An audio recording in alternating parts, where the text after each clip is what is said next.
Welcome to Chitra's cooking feast. இன்றைக்கி ration அரிசி மட்டுமே பயன்படுத்தி நம்ம வந்து வெள்ளையாக சாஃப்டான பஞ்சு போல் இட்லி எப்படி செய்கிறதுன்றதை நம்ம பார்க்க போகிறோம்.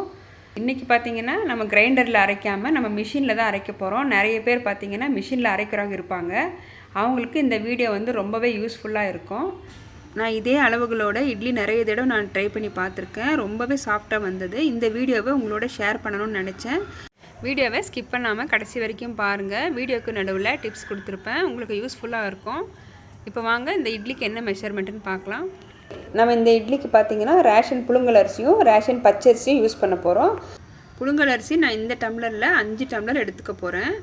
ரேஷன் கடையில் கொடுக்குற நீட் அரிசி தான் நான் எடுத்திருக்கேன். இந்த டம்ளர் பார்த்திங்கன்னா 1/4 கிலோ அளவுள்ள டம்ளர். இதில் நான் 5 டம்ளர் அளவுக்கு ரேஷன் புழுங்கல் அரிசி எடுத்துக்க போகிறேன். இப்போ 2 டம்ளர் சேர்த்தியாச்சு. இது 3வது டம்ளர் நம்ம சேர்த்துக்கலாம். நான் கோபுரமாக தான் அளந்து எடுத்துக்கிறேன், 4. இப்போ 5வது டம்ளர் நம்ம சேர்த்திக்கலாம்.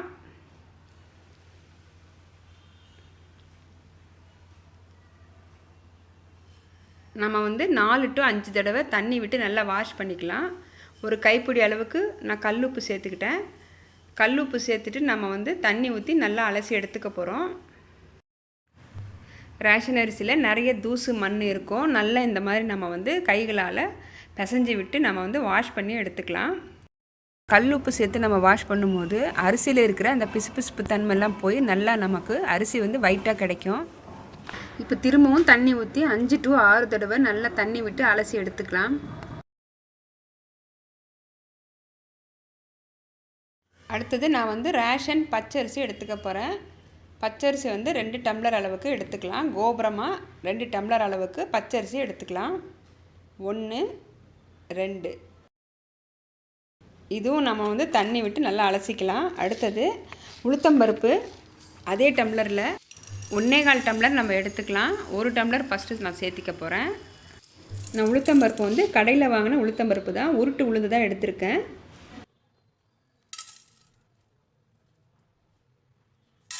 இப்போ 1 டம்ளர் சேர்த்தியாச்சா. இப்போ நம்ம வந்து ஒரு கைப்பிடி அளவுக்கு உளுத்தம்பருப்பு நம்ம எக்ஸ்ட்ரா சேர்த்திக்கலாம். நம்ம இதே கிரைண்டரில் அரைக்கிறதா இருந்தால் 1 டம்ளர் அளவுக்கு உளுத்தம்பருப்பு சரியாக இருக்கும். நம்ம 5 டம்ளர் புழுங்கல் அரிசியும் 2 டம்ளர் பச்சரிசி எடுத்திருக்கோம். அதுக்கு 1 டம்ளர் அளவுக்கு உளுத்தம்பருப்பு சரியாக இருக்கும். நம்ம வந்து மிஷினில் அரைக்கிறதால ஒரு கைப்பிடி அளவுக்கு உளுந்து அதிகமாக சேர்த்திக்கலாம். ஏன்னா மிஷினில் வந்து நமக்கு உளுந்து அதிகமாக உபரி வராது.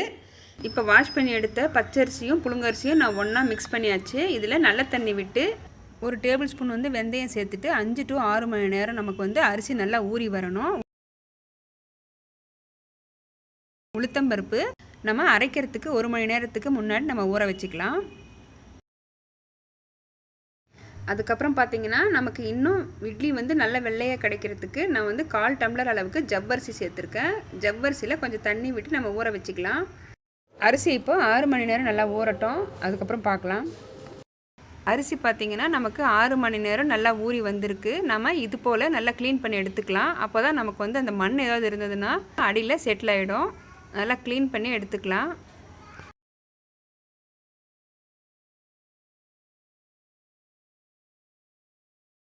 உளுந்து பார்த்திங்கன்னா நான் 1 மணி நேரத்துக்கு முன்னாடி ஊற வச்சுருந்தேன். இப்போ உளுந்து சேர்த்தியாச்சு. இப்போ இது கூடவே நம்ம ஊற வச்சுருந்த ஜவ்வரிசியும் சேர்த்துக்கலாம். சேர்த்துட்டு நல்லா ஒரு தடவை இது போல் மிக்ஸ் பண்ணிக்கலாம். அப்போ தான் அரைக்கும் போது நல்லா அரைப்பட்டு வரும். இப்போ நல்லா மிக்ஸ் பண்ணியாச்சு. இப்போ நம்ம வந்து அரைச்சிட்டு வந்துடலாம். அரைச்சதுக்கப்புறம் மாவு எப்படி இருக்குதுன்னு நான் காட்டுறேன். இப்போ இட்லிக்கு மாவு அரைச்சிட்டு வந்தாச்சு. இப்போ நம்ம வந்து நல்லா மிக்ஸ் பண்ணிக்கலாம். ஒரு 5 நிமிஷத்துக்கு நல்லா மிக்ஸ் பண்ணி எடுத்துக்கலாம். இது போல் மாவு ரொம்ப கெட்டியாக இருக்கிறதுனால நான் கொஞ்சமாக தண்ணி விட்டுக்கிறேன். ஒரு 1/2 டம்ளர் அளவுக்கு தண்ணி சேர்த்துட்டு நல்லா மிக்ஸ் பண்ணிக்க போகிறேன். உப்பு நான் இப்போ சேர்க்குறதில்ல. உப்பு நம்ம வந்து காலையில் சேர்த்துக்கலாம். இப்போ நல்லா கலந்தாச்சு. மாவு வந்து நான் 2 பாத்திரத்தில் தனித்தனியாக ஊற்றி வச்சுக்க போகிறேன். 2 பாத்திரத்துலேயும் நம்ம வந்து பாதி அளவுக்கு ஊற்றிக்கலாம். மாவு நாம் ஃபுல்லாக ஊற்றி வைக்கும்போது என்ன ஆகுனா மாவு நமக்கு புளிச்சு மேலே பொங்கி வந்துடும். அதனால் பாதி அளவுக்கு ஊற்றி வச்சுக்கோங்க.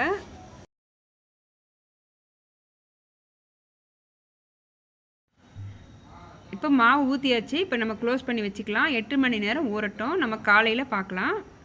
இப்போ மறுநாள் காலையில் பார்த்திங்கன்னா இட்லி மாவு நல்லா பொங்கி வந்திருக்கு. இன்னொரு பாத்திரத்தில் இருந்த மாவு நான் வந்து ஃப்ரிட்ஜில் வச்சுருக்கேன். நமக்கு தேவையானதை மட்டும் நான் எடுத்து யூஸ் பண்ணிக்க போகிறேன். இப்போ லேசாக கலந்து விட்டால் போதும். ரொம்ப நேரம் நம்ம வந்து மாவை கலக்க தேவையில்லை. மாவுக்கு தேவையான அளவுக்கு மட்டும் நான் உப்பு சேர்த்துக்கிட்டேன். இப்போ இட்லி பாத்திரத்தில் தண்ணி ஊற்றி வச்சுருக்கேன். தண்ணி நல்லா சூடாகிட்டுருக்கு. நம்ம வந்து இப்போ இட்லி பிளேட்டில் மாவு சேர்த்துக்கலாம். நம்ம கரண்டியில் மாவு எடுக்கும்போது நமக்கு மாவு எடுக்க லேசாக இருக்கணும் இந்த கன்சிஸ்டன்சியில். அப்போ தான் வந்து நமக்கு வந்து இட்லி நல்லா சாஃப்டாக கிடைக்கும். இப்போ இட்லி பாத்திரத்துக்குள்ளே வச்சு நம்ம 10 நிமிஷத்துக்கு வேக வச்சு எடுத்துக்கலாம்.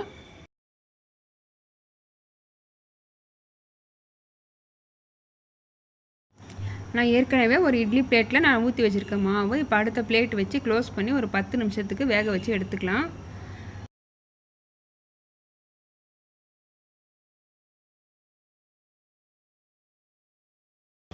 இட்லி பாத்திரத்துலேருந்து நான் பிளேட் வெளியே எடுத்தாச்சு. இப்போ பாருங்கள், இட்லி துணியில் கொஞ்சம் கூட ஒட்டவே இல்லை. இட்லி எவ்வளோ சாஃப்டாக வந்திருக்கு. இட்லி பாருங்கள், கையில் எடுக்கும் போதே உங்களுக்கு தெரியும் எந்த அளவுக்கு இட்லி ரொம்ப சாஃப்டாக வந்திருக்குன்னு. நான் அடுத்த ட்ரிப்பும் இட்லி ஊற்றி வச்சுருக்கேன். மினி இட்லி குழந்தைங்களுக்காக. இப்போ இதுவும் ரெடி ஆயிடுச்சு. நம்ம எல்லாமே சர்விங் பிளேட்டுக்கு மாற்றிக்கலாம். இட்லியோட அளவுகள் வந்து இன்னொரு தடவை நான் உங்களுக்கு சொல்லிக்கிறேன். 5 டம்ளர் வந்து ரேஷன் புழுங்கல் அரிசி, 2 டம்ளர் வந்து ரேஷன் பச்சரிசி. மொத்தமாக நம்ம வந்து 7 டம்ளர் எடுத்திருக்கோம்.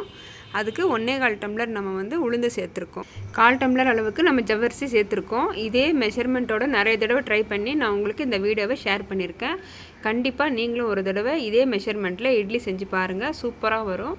இட்லிக்கு சைட் டிஷ் பார்த்தீங்கன்னா டிஃபன் சாம்பார் தான் செஞ்சுருக்கேன். ஓகே ஃப்ரெண்ட்ஸ், உங்களுக்கு இந்த வீடியோ பிடிச்சிருக்கோன்னு நினைக்கிறேன். பிடிச்சிருந்ததுன்னா வீடியோவுக்கு லைக் பண்ணுங்கள், ஷேர் பண்ணுங்கள், சப்ஸ்கிரைப் பண்ணுங்கள். கூடவே பெல் ஐக்கானை ப்ரெஸ் பண்ணி வச்சுக்கோங்க. அப்போ தான் நான் போடுற புது வீடியோஸ் வந்து உங்களுக்கு நோட்டிஃபிகேஷனாக வரும். தேங்க்ஸ் ஃபார் வாட்சிங்.